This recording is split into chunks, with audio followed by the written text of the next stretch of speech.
Go ahead. Welcome, welcome. Come right in here. Yes. Here, let me get my stuff. Hi there. We've been waiting for you. Welcome, officially welcome to the Lazy Person's Book Club performance of Blame It on Hoboken. The Lazy Person's Book Club believes that you can enjoy a story without having to read a thing. We'll write the book, we'll perform it for you, hopefully we'll entertain you. And then if you want to go home and listen to it, you can do that. I'd like to present today's cast. We have Nina Rolle, who is going to be playing ukulele and performing multiple characters in the story. Nina has a storytelling series called Truth Be Told. If you're ever around Boulder and want to see some fine nonfiction storytellers, like Sunday night in Boulder, check it out. On my right, your left, I have Mr. Paul Kiteck from Houston, now Longmont, Kentucky, Houston, then Longmont, on the fiddle and mandolin. Paul is a seasoned bluegrass and jazz player. What else can I tell them about you? I like... He likes red wine, walks on the beach. Which is hard because we're in the mountains, so he's a little... walks on the mountains. Walks in the mountains. Those 14ers, I do them every day. We drive to the 13999 and then we walk the last one and we buy the t-shirt. That's the way that we do. True story, that's how we do Colorado. My name is Sharon Glassman. This story is called Blame It on Hoboken. It's a love story inspired by the classic fable of Cupid and Psyche, which really comes down to the idea of, would you believe in a true love and a lover that nobody else can really see? The good qualities, or the person himself in this case. And we kick it off with a theme song called Blame It on Hoboken. 1, 2, 3.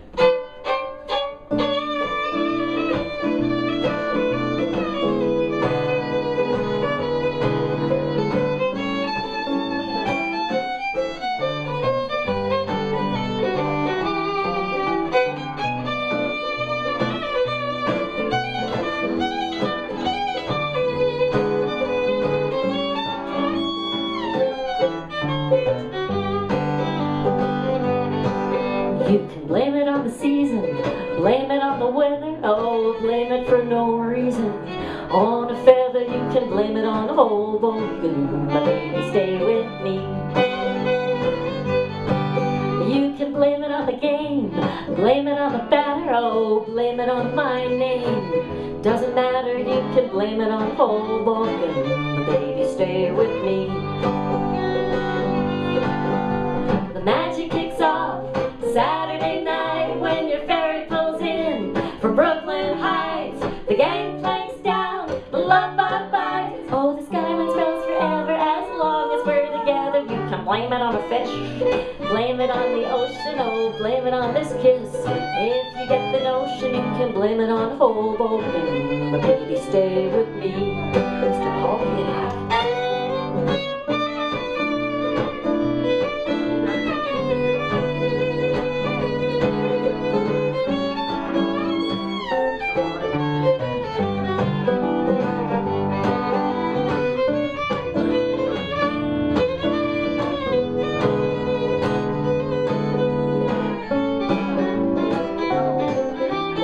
I feel a need for some trumpet. Take it away.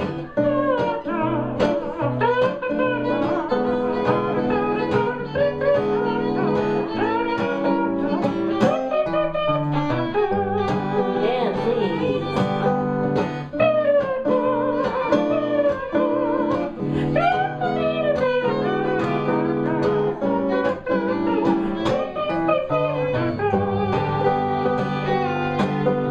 The magic kicks off a Saturday night when your ferry pulls in from Brooklyn Heights. The gangplank's down, the love bye-bye. Oh, the skyline spells forever as long as we're together. You can blame it on a fish, blame it on the ocean, oh, blame it on this kiss.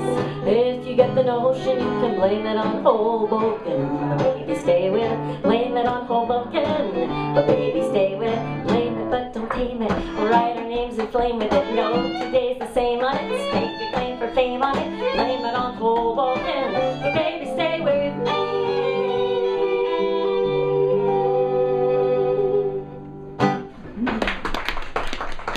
Oh, exit stage right. Blaming on a fish. Yeah, you got it. And there will be a sing-along. Uh-oh. What was the question? There'll be be a sing-along at the end. After many glasses of wine, we will return to the theme song and do it together. Chapter 1 of Blame It on Hoboken is called Proof. Welcome! Hey, Hi. come on in. Grab a seat. Nice to see you. Nice to see you. Oh, your timing is perfect. Hey there. How you doing? Happy. Fine. Great to see you. Anybody Me too. here? Your timing is excellent. We're just starting. Good. Should I take the softball end or? Okay. I will. We could do a Did you say commercial. southpaw end? Did you say southpaw end? Yeah. Yeah, I know that one. Are you? Yeah, I always have to sit on that. Are you? You are? I am. You are? You didn't know? All these years? Oh my God. You never told me? Oh my God, she hates me now. No, it's awesome. Sinister. Chapter 1. Proof. The morning after William left her, with the world's shortest Dear Jane note, several bittersweetly empty shelves, and a mathematical discovery that was either crazy, as in crazy brilliant, or crazy, as in outright nuts, Carolyn Cates took herself to breakfast at the diner across the street from her apartment in Greenwich Village. Now, La Marisa, the diner, wasn't the kind of place that made best of dining lists. The menu was limited, the staff had its quirks. But for its regular patrons, a meal at La Marisa could feel like a dysfunctional family reunion, in a good way. And Carolyn was craving a little comfort food. She walked through the glass and steel door of the little diner and took her regular seat facing the door in the third booth on the left. She settled into the well-worn dimples of the black leatherette seat and waved hello to Grimelda, the gray-haired woman behind the takeout counter. Grimelda nodded and rang the battered metal bell in front of her. At the sound, a silver-haired man pushed his way through the swinging kitchen doors. He was as jaunty as Grimelda was serious. He wore his regulation black and white waiter's uniform with a happy grace of a man sporting a custom tuxedo. He carried a round black tray on one palm, as if he were a jeweler displaying a diamond tiara on a plush velvet pillow. The name embroidered over the breast pocket of his vest read, Nico. Nico and Grimelda had worked at La Marisa as long as Carolyn had been living across the street. Some patrons joked that the pair had worked here since the building was created, but that would have been the 1930s. Now, Nico and Grimelda appeared middle-aged at most, but Carolyn felt that Nico and Grimelda's old-world ways made the diner a local landmark. This was one of the many reasons she loved the place. She was a tour guide. Local, odd landmarks were her specialty.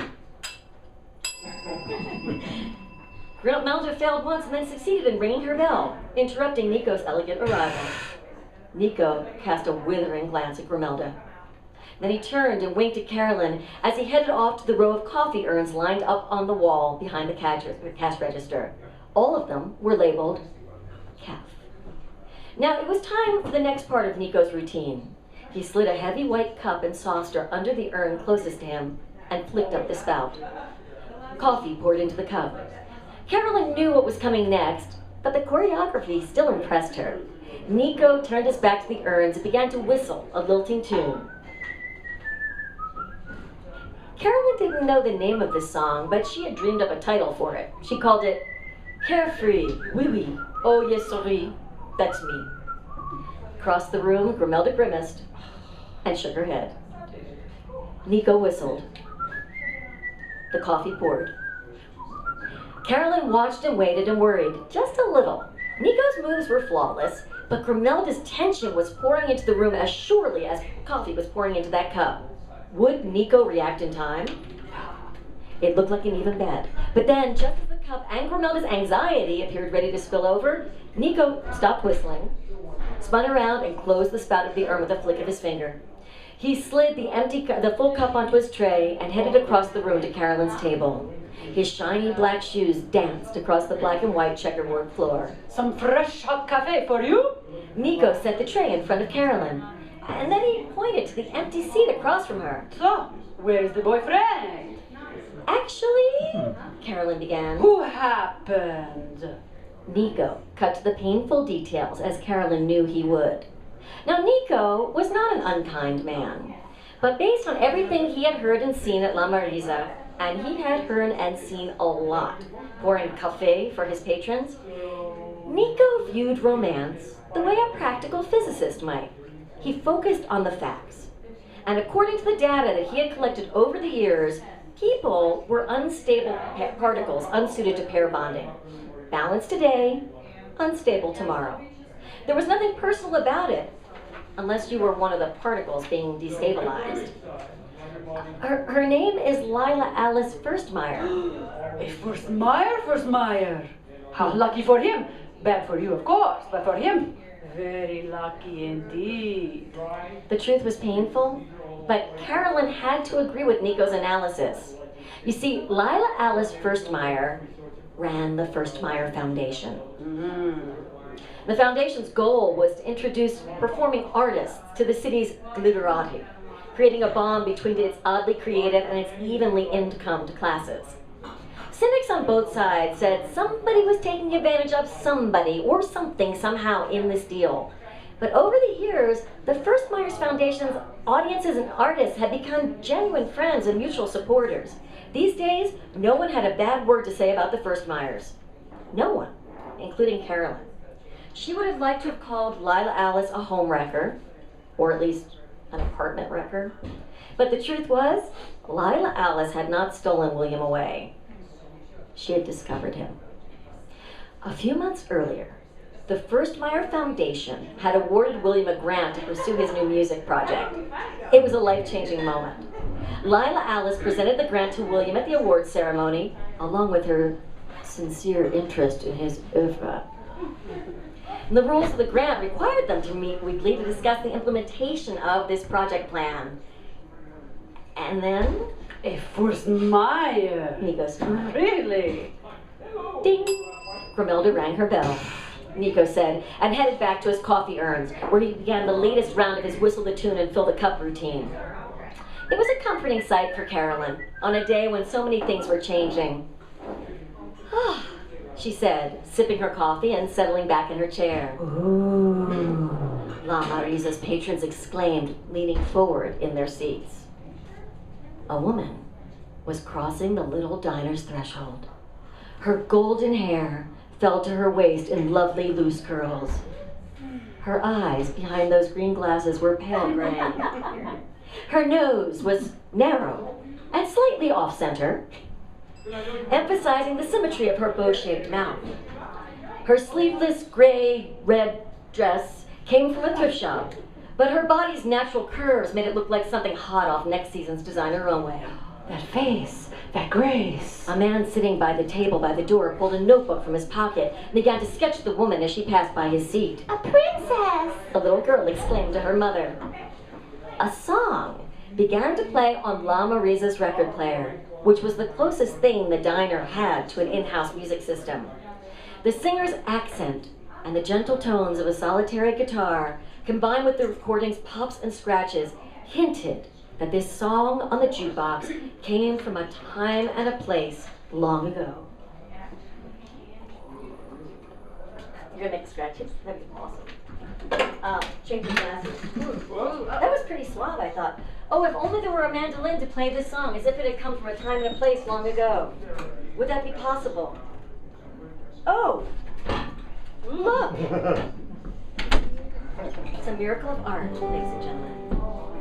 This is the song that is playing on the jukebox as the incredibly beautiful woman walks across the floor. And those are the pops and scratches.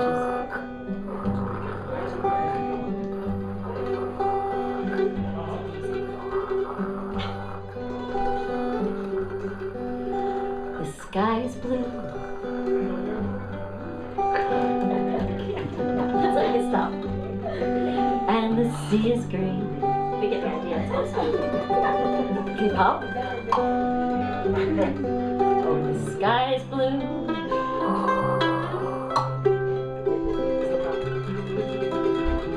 And the sea is green.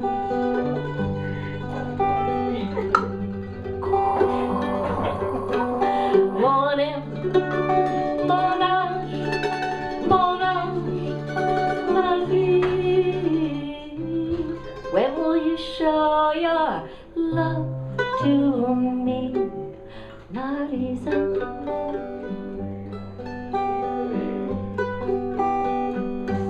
Oh, Marisa.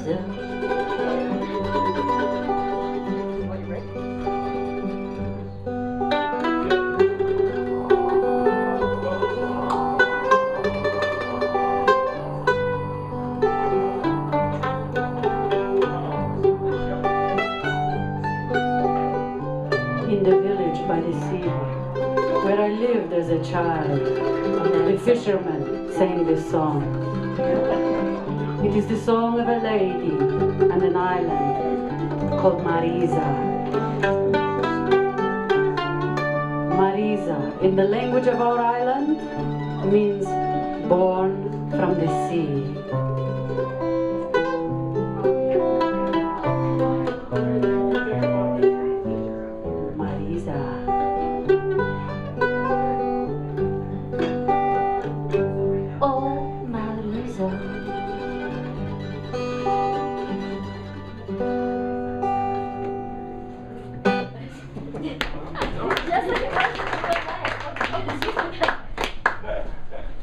Exiting stage right again. I should get used to this by now. So that was the song on the jukebox. The beautiful, beautiful blonde-haired woman with the bow-shaped mouth and the quirkily off-center nose has arrived. The woman stops at Carolyn's booth. Call me nuts, She said, but I swear one of the mahjong players at table 4 just goosed me. "Hello, nuts," Carolyn said fondly as the woman plopped into her regular seat across the table from Carolyn. And then she added, "Hello, Ags." Aggie and Carolyn had been best friends since the day they met, tackling a quadratic equation in 10th grade math class. Years later, here they were, still solving problems in their careers. Carolyn solved for X in the urban landscape each day. Aggie was a mosaic artist who turned odd pieces of things into beautiful, unified wholes. It was a fitting profession, given the number of hearts she broke daily. But her work was beautiful on its own. Downtown curators had started talking to Aggie about the possibility of a solo show. This was Aggie's big dream. She had confided to Carolyn about it in high school math class as they waited for their classmates to solve the equation they'd mastered in minutes. Someday, Aggie told Carolyn. I'm going to be a famous artist with my name in big letters on a gallery window in New York City. And I'll be there to toast you. Did I say that right? Carolyn had spent most of her life living off the map in foreign countries with her family. Her knowledge of American slang was kind of limited. You said that perfectly. And there's no one I'd rather have toast me. And what will you be doing by then? I'd like to be a tour guide. Not a normal one, though. Don't take this the wrong way, okay, but because I mean it as a compliment. But no one's ever going to accuse you of being normal. Carolyn and Aggie both moved to New York City after college. Each worked hard at her own dreams, and that hard work was paying off. Magazine editors were featuring Aggie's work as accent pieces on their lifestyle pages. You had to look hard to see them sometimes, but there they were, tucked into bookcases or hanging partly out of frames on a wall. High-end stores were stocking her smaller pieces, and now curators were taking notice. Carolyn was not a normal tour guide. She took people to see overlooked sights, the kind of places you could race past in the part of a normal day. Tourists tired of double-decker buses and locals interested in underground history were booking her company, which was called True City Tours, as a trusted source of real-world surprises. Now, Aggie and Carolyn couldn't be sure they'd succeed, but they felt at home in Manhattan, that Isle of Misfits, and that was no small thing, no matter what kind of island you live on. Mademoiselle, Nico arrived and placed a carafe of coffee on the table. some fresh hot cafe for you? He gazed into Aggie's gray eyes. Their color reminded him of a stormy sea, of the infinite ocean, so lovely, so cruel, outside his childhood home. Ah, to be young, He thought in his mother's language. when life was sweet and everything was possible. Oh, to run fancy-free along the sands of time. Grimilda's bell rang. Nico headed toward the kitchen, trailing syllables of Mediterranean dialect. This is for you, Caro. Aggie handed Carolyn a small silk-wrapped package. Inside was a little mirror edged with sea glass. The word "believe" was glued to the top of the mirror in silver letters. The words "ya gotta" were glued to the bottom edge. I'm really sorry about you and William. But you know my professional motto, breaking up can lead to beautiful things. And it's true for your personal life, too. We can go bowling. Tim will fix you up with his single friends from work. You know what they say about guys with green thumbs? Tim, Aggie's boyfriend, was head arborist at the Brooklyn Botanic Gardens. Carolyn looked into Aggie's mirror. You're going to find the perfect guy someday. Actually, I'm going to find him in the next 2 months.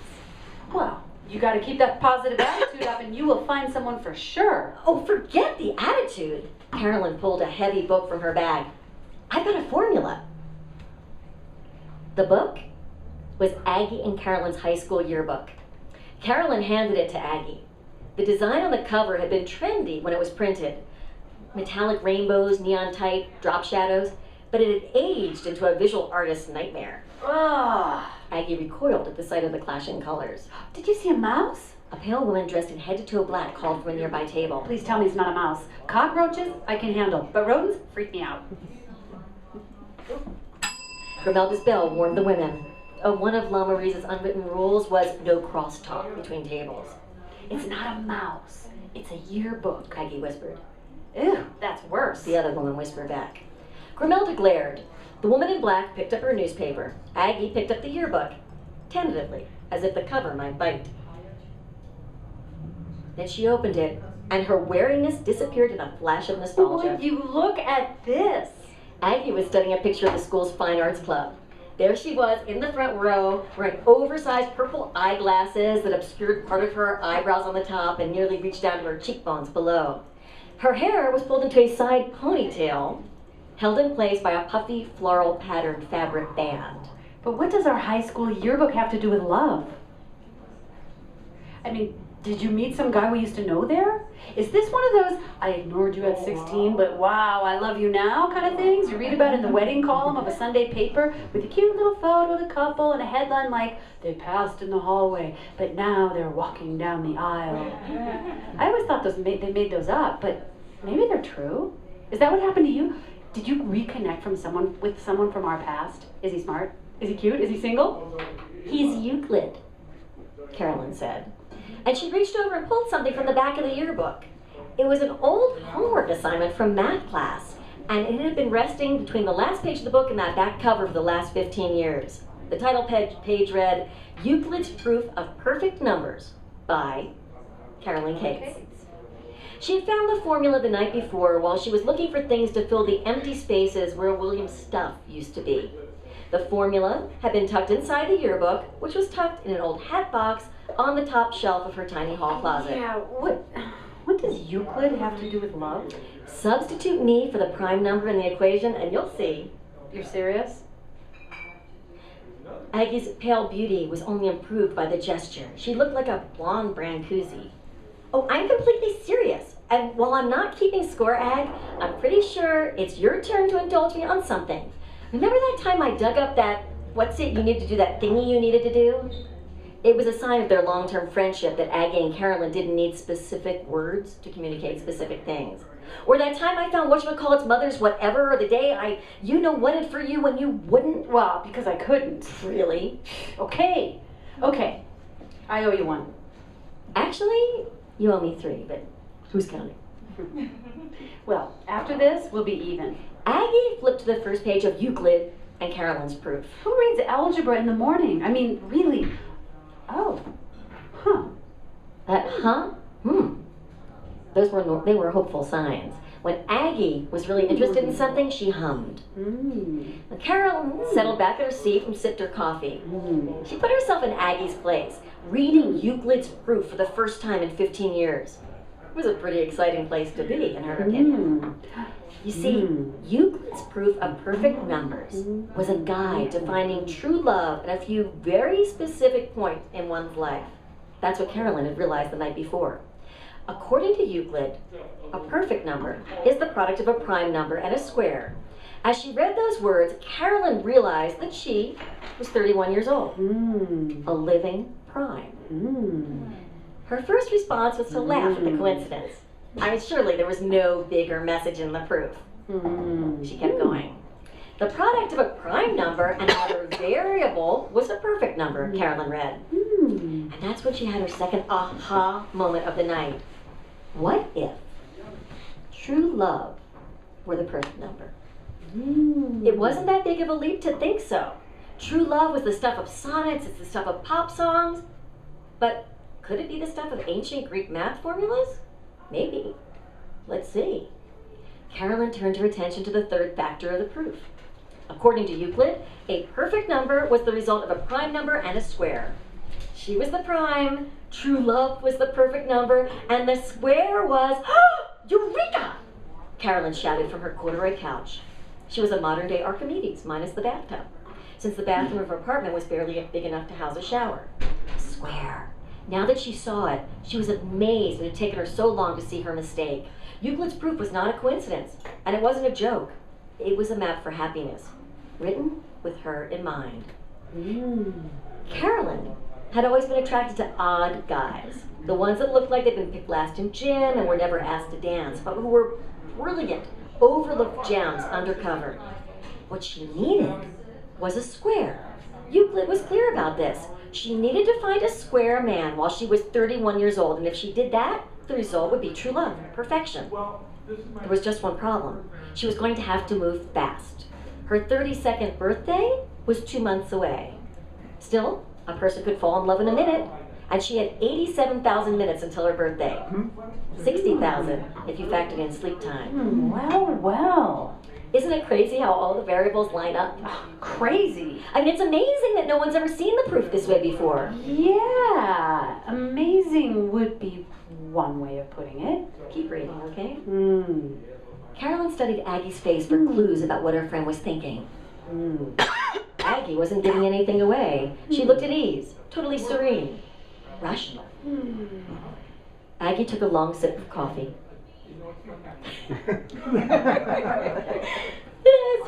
It tasted like wine. The gesture took a few seconds. But it felt like an hour to Carolyn. Seriously, what do you think? Well, can I double check a few things with you before I comment? Sure. Carolyn leaned forward. Double checking was good. Rational was good. True or false? You, Carolyn Cates, a 21st century woman, have chosen to use a 3,000-year-old mathematician as your matchmaker. True. And you think this is a good idea because... I don't think it's a good idea. I know it is. Finding Euclid's proof was like finding an overlooked landmark. I'd passed it before, but I'd never really seen it for what it was. And that leads us to what you think you've seen in these pages. What I know I've seen. Okay, do me a favor then, Carol. Help me see what you know, because honestly, all I can see here is 10th grade algebra. According to Euclid's formula of love. But Carol, this is the first problem with your proof. Love isn't a formula. Love is about screwing up. It's about the human element, the chance meeting, the spilled cup. The only thing crazier than thinking love follows a formula is thinking that true love equals perfection. You might as well try writing a proof about unicorns. I'm sorry if I've ruined your plans, Carol, but this proof won't help you find anything. Oh, but you haven't ruined anything. Carolyn held up Aggie's mirror. You've got to believe. The words sparkled in the diner's fluorescent light. Trust me, for the next 2 months, stand by me whatever I do, no matter how it looks, and you'll see. I'm going to find the biggest square in town, and we're going to be perfectly in love by my birthday. What do you say to that? Hello, nuts.